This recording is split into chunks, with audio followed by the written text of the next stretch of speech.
Sorry. না না না, don't be sorry please. Sorry কেন বলছেন? ডোন্ট। সরি বলছেন কেন? ডোন্ট। আপনার সরি বলাতে আপনি যা করছেন সেটা তো চেঞ্জ হচ্ছে, সেটা দেখতে হবে। ফার্স্ট দিন থেকে বলতেছি আপনাকে যে সম্পর্কটা এটা শুধু খাতা কলমে হাজবেন্ড ওয়াইফের সম্পর্ক, আর কিছু না। আমি আপনাকে পছন্দ করি না, আমি আপনাকে নিজের ইচ্ছা দিয়ে করি নাই, আমার ফ্যামিলি জোর করে বিয়ে করেছে। আপনি কেন কথাটা বুঝছেন না? বাংলায় বলছি।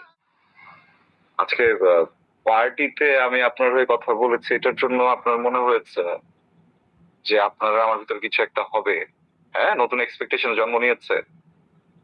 হ্যাঁ, আর কথা বলেন না।